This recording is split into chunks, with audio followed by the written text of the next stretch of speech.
We were running operations, let's say, more attuned for the UAP. Because before there was ever a manuscript, there was an operation. Jake worked for a private company embedded inside Legacy Aerospace.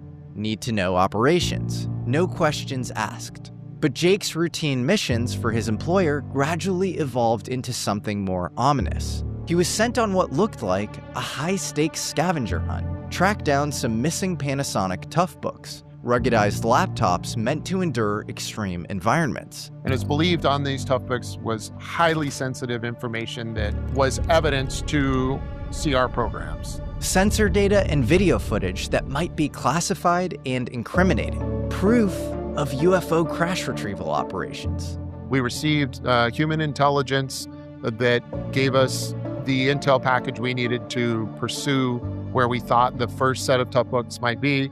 A recovery team was sent and we found the Toughbooks.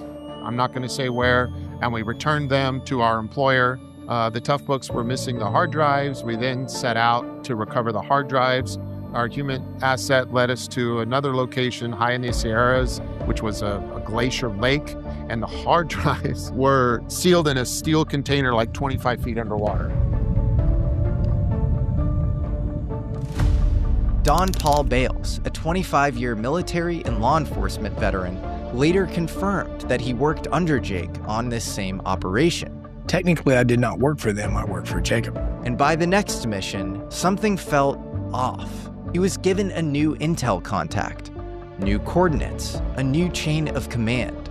The whole operation had a different fingerprint. When his team finally reached the target location, an ambush was waiting. The next mission we went out on, I'll just tell you that shots were fired and we called bullshit.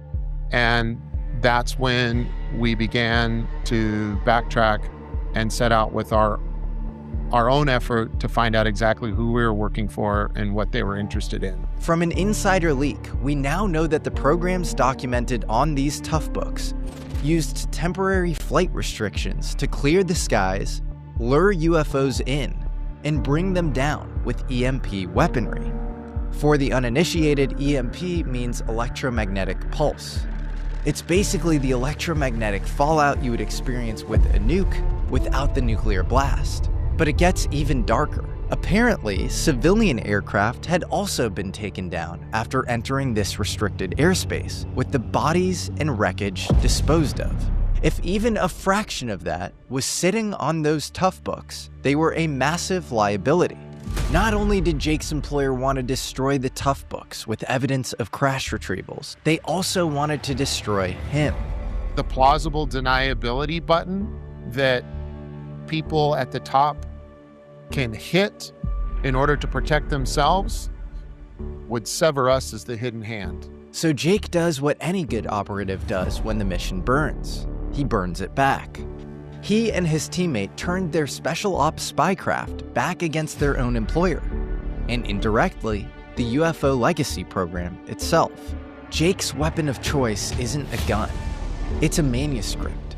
In DOPCR, the Defense Department pre-publication review, is the system designed to silence him. For most people, it's a muzzle, but Jake turns it into a Trojan horse. He teams up with a ghostwriter and begins crafting the manuscript, then slices it into 20-page chunks and feeds them to DOPCR. The first round took 6 months and came back with 7 pages of redactions. Instead of killing his story, the redactions only served to confirm it.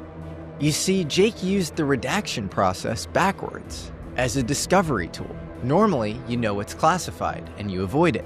But Jake submitted material he suspected was classified, then watched what the Pentagon blacked out.